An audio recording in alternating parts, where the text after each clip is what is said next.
Hey guys, what's going on? Drewzy here, back again with some more South Park Phone Destroyer here on the channel. Today we're going to go over my quick guide for my PVE deck or my campaign deck that I'm currently using inside the game. Some of you guys have been requesting to check out my deck that I've been using in the campaign, so I'm going to showcase it for you here today so that you get an understanding, and I'm going to break down each of the cards, show you why I've been using them, and showcase some of their abilities within an actual campaign game. So we're going to go ahead quickly, and I'm going to show you the deck. So here's the deck right here, guys. As you can see, it's currently in my number 2 slot, not that that really matters. The average energy cost is a 3.1 energy cost, which is pretty low, I think. You're not really going to find a lot of high, you shouldn't have a lot of high energy cost with this deck. So now we're going to go through each of the cards and explain kind of why I picked the cards that I picked. So the first card that I chose was Nelly.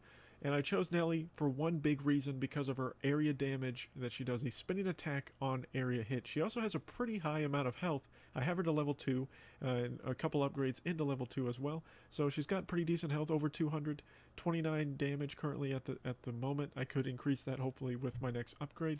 But I really like Nelly a lot. I think she's a very undervalued card within the game, and I think that she works in pretty much any deck that you're using, whether it's PvE or PvP. I think she's a fantastic card. Number 2, Gunslinger Kyle. And I've talked about Gunslinger Kyle in that 7 cards that you need to focus on or get early on in the game, because his charged attack is so phenomenal at giving the people additional attack boost as he levels up. And as you see with my next level up of him to 14 of the 15, he gets a plus 12 to the 36 that he already has. That's going to be devastating with that charge increase. So definitely Gunslinger Kyle is the next one. Third, Bandita Sally, and I chose Bandita Sally because she's one of the better assassins, especially early game, and she's very easy to obtain as well. So she does, a good amount of damage, has usually the same amount of health to damage as you level her up. So as you see here, she's got 63 and 63, low cost. Most assassins are pretty low cost, usually 2 to 4 energy cost. She's only 2, which is really, really nice. Program Stan. He is an epic card. There are a couple of epic cards within the deck as well. Program Stan, I only have him to level 1. Hopefully I can get him to level 2 here relatively soon and upgrade him so he can become stronger. Got good health, over 200. 50 attack is really nice, but his charge attack, yet again, that freeze, does great CC, able to wipe out low troops. It freezes anyone on the battlefield, which is tremendous, and he's pretty strong. So Program Stan, great in a lot of early decks within the game. Smuggler Ike, again, he's extremely strong. He also has a nice charged attack, which gives him a nice little attack speed boost. As you see, we'll upgrade here with my next upgrade here with Smuggler Ike, and he's really easy to obtain as well. Easy to get early on in the game as an adventure card.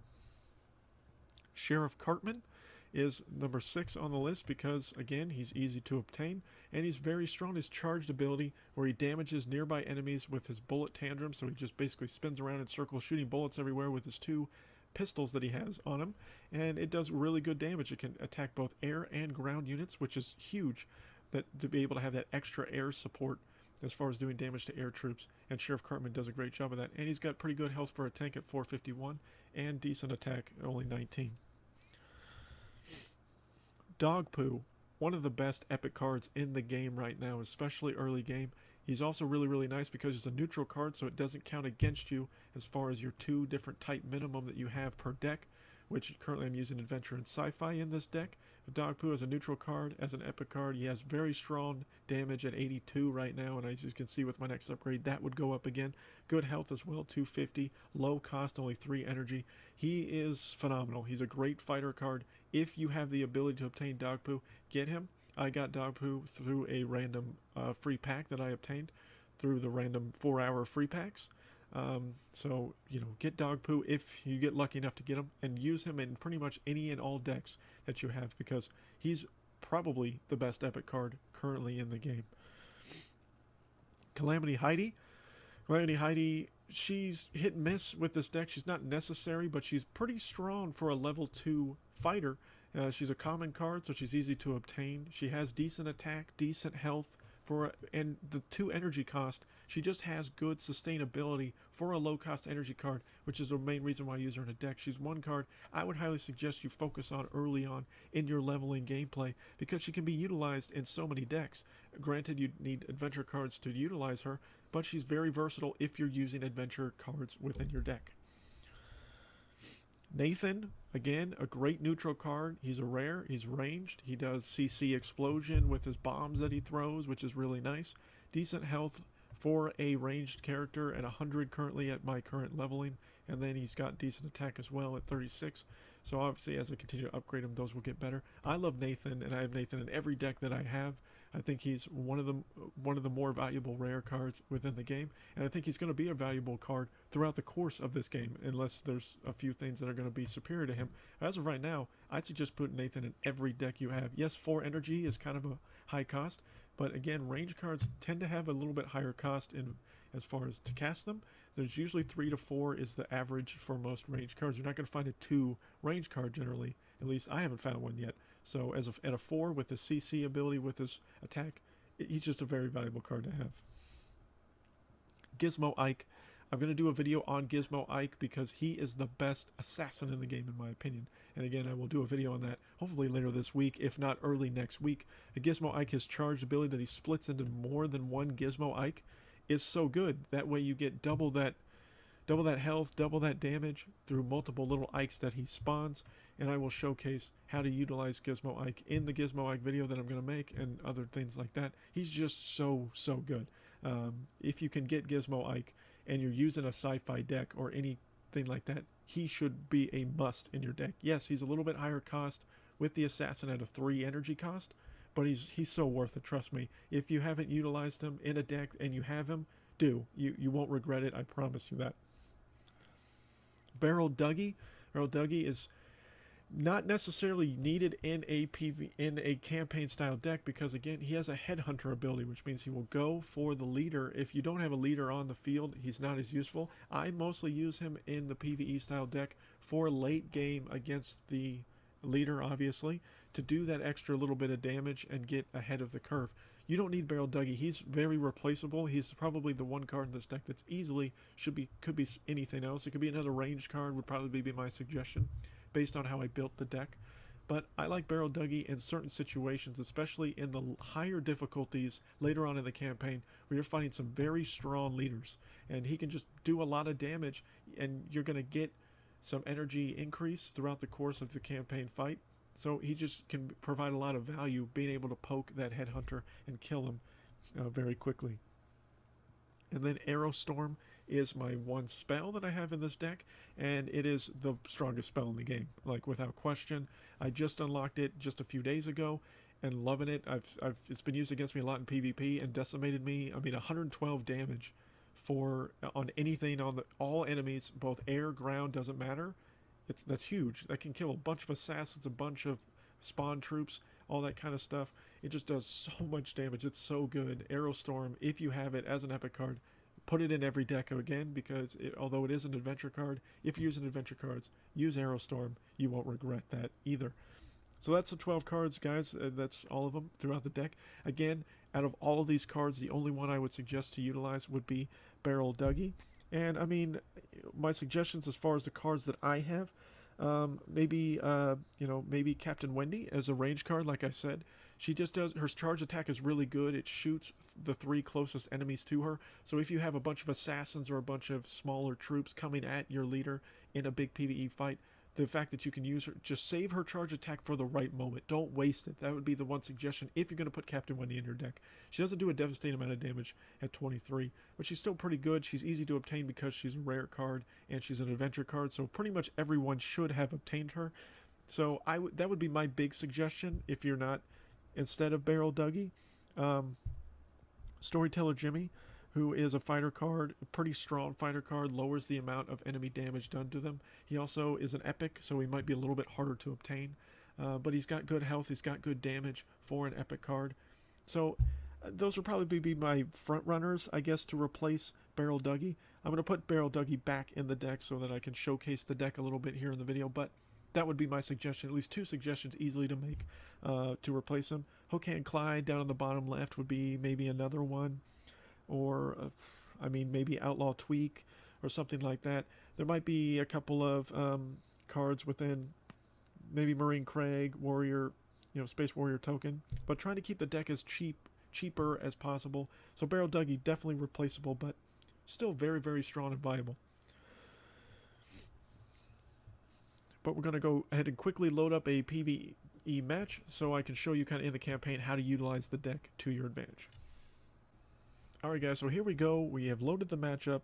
Not the greatest starting hand to start off with. I'm going to go ahead and quickly protect my leader here at the beginning and start just getting kind of more defensive troops. As you get further along in the campaign, you'll notice you'll face a lot more level 1 and level 2 and even level 3 cards throughout the course of your fighting experience. But I find if you just put your fighters down, put your tanky people out as many as you can early on, you're just going to be able to set yourself up to be able to use your range characters and assassins later in the game. Kind of use your assassins more so to kind of kill an enemy here at the end, kind of towards, the tail end of the fight.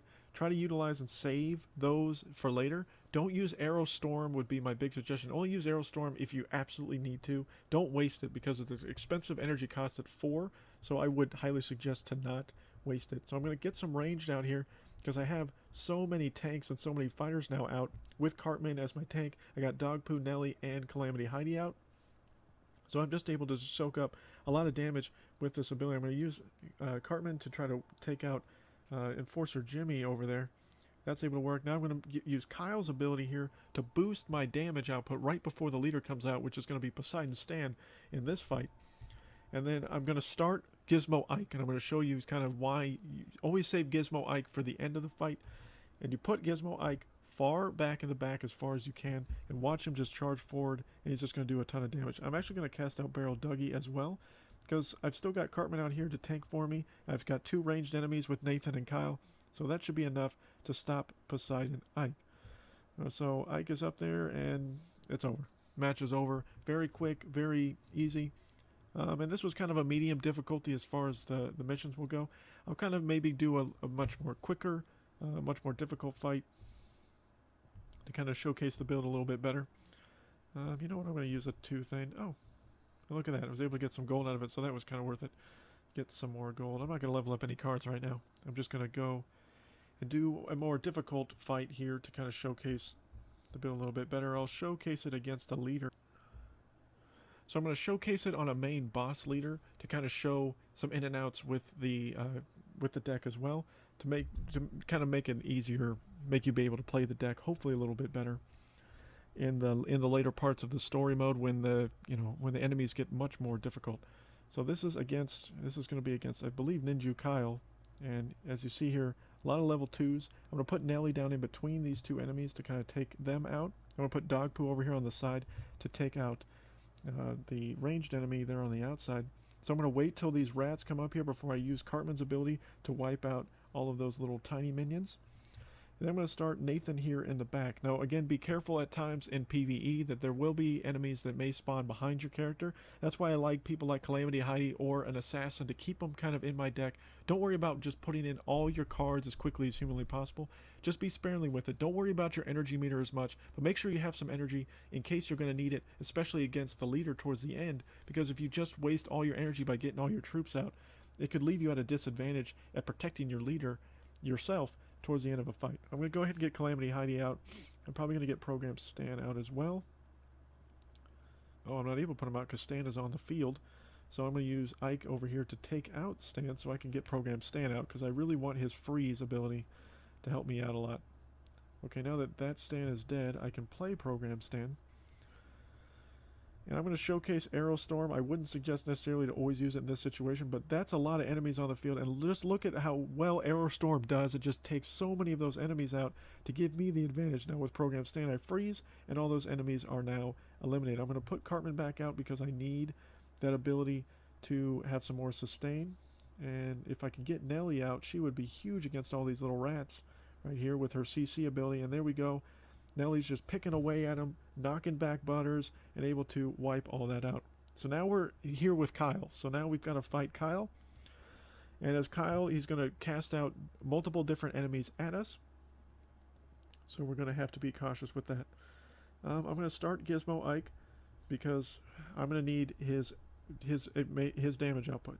And that was kind of a waste of Cartman's ultimate. That was my fault. So I'm going to get Gizmo Ike to go ahead and split into 2 pieces here. And hopefully start moving him towards doing some serious damage. Now he's going to keep splitting apart, hopefully, and just do devastating damage here on Kyle. Now when Kyle does lose his first bar, he should explode. There he goes. He explodes and does do a lot of damage to Cartman. Takes Cartman out, but I got Stan coming up. So I can use Stan to freeze Kyle so that I can get Dog Poo up there to hopefully help me do some damage as well.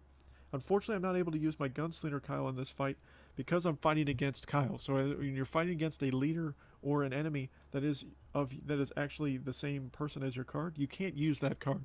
That was explained in the tutorial, but I know some of us, like myself, didn't actually read that at first, so it's kind of difficult. Showman Token is just doing good damage, but now between Nelly and Nathan, I should be able to take Kyle out. Oh, he switched targets. He switched targets to Token, but now hopefully he's going to switch back. No, he's still focusing on Token, so this is going to take a minute. Maybe I can use my Aerostorm to just finish this one off if I get to the 4 elixir. Especially because now he's going to have that spell. No, Nathan takes him out. So there you go. That's kind of showing the deck a little bit as far as in PvE. This is the deck that I'm using right now, guys. It's really worked well for me. I believe I'm in Chapter 10 now. I'll go ahead and find that real quick before I end this video. I'll use one more. Okay. I'm not going to level anything up yet again to kind of show you as far as where I'm at in the campaign right now.